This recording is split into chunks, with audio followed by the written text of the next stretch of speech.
Como que funciona? Então, o objetivo da ativação do linfócito T é gerar um grande número de células efetoras funcionais que vão ser capazes de eliminar o patógeno ou de gerar células de memória de longa vida. Então, esse que é o objetivo, basicamente. Eu vou ativar um linfócito para ele poder ir lá matar o micro-organismo ou para ele poder virar uma célula de memória. Quando eu tiver uma segunda infecção, eu vou conseguir agir de forma mais rápida. E aí, quando a APC ela apresenta um antígeno ou para uma célula T, ou CD4 ou CD8, o que ela vai fazer é secretar algumas citocinas e também a própria célula que foi modificada, ela pode secretar citocinas que vão fazer a expansão clonal dela. E aí vai ocorrer a diferenciação em linfócito efetor ou linfócito de memória. Então a gente vê que um APC apresentando, o linfócito TCD8 imaturo vai se diferenciar em linfócito citotóxico, vai ter a expansão clonal dele, e aí ele pode ser uma célula de memória ou uma célula efetora que vai destruir células infectadas, e também pode ser que ele ajude na ativação de macrófagos por causa do interferon gama. No caso da CD4, a célula dendrítica vai secretar principalmente interleucina 12 para ela se transformar em TH1. E aí essa célula agora que já foi modificada, ela vai começar a secretar muito IL-2, que vai fazer a proliferação e a diferenciação dela em efetora ou em memória. E aí ela vai para o sítio de ação dela para poder ativar os macrófagos. Pode também ter uma ação sobre as células B e também algumas ações inflamatórias de acordo com o tipo de linfócito efetor. Como que funciona a ativação? Então, para eu ativar um linfócito, eu preciso necessariamente de 3 sinais. E sendo que o mais importante é esse segundo sinal aqui. Então, o primeiro sinal, eu tenho o reconhecimento do antígeno pelo TCR. Então, o TCR foi lá, ele consegue, aquele antígeno é próprio para aquele TCR, ele vai reconhecer o MHC e juntamente com o peptídeo que está acoplado nesse MHC.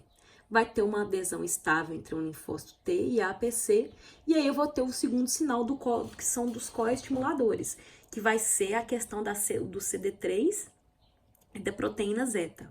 Vai ter uma transdução do sinal para o interior do linfócito T, e aí isso vai fazer com que seja aumentado e mantido os sinais derivados do primeiro sinal. E se eu não tenho o segundo sinal, a ausência dele, o que vai acontecer é que essa célula T vai falhar na resposta e aí ela vai acabar sofrendo apoptose ou entrar num estado de não responsividade, que é um estado de energia. Então não vai acontecer nada.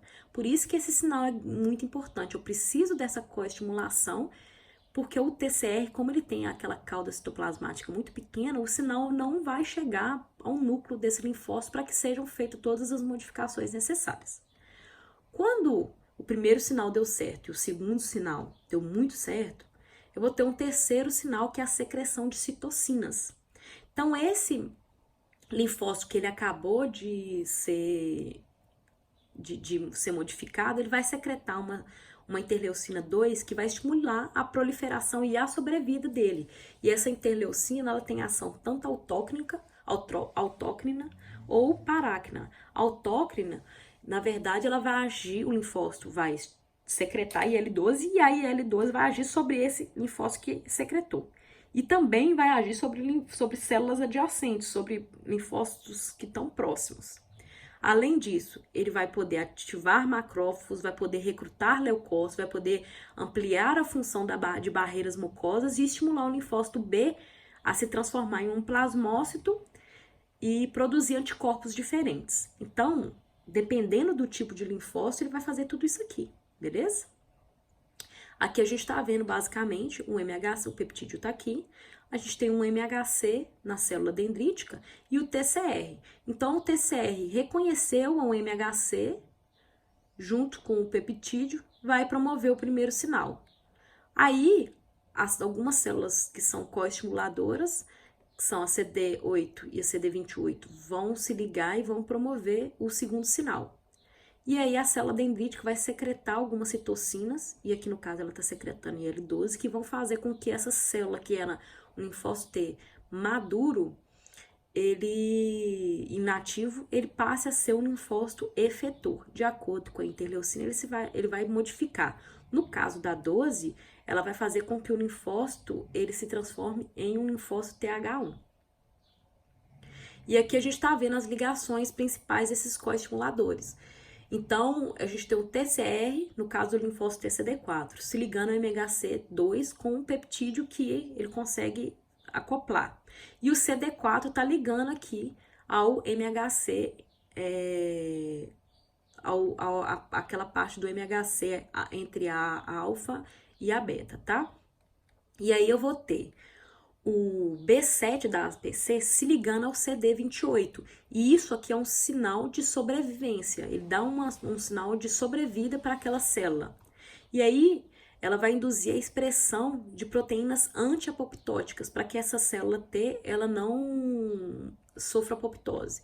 E aí são essas duas aqui, não é tão importante saber isso, mas essa BCL2 e BCLXL.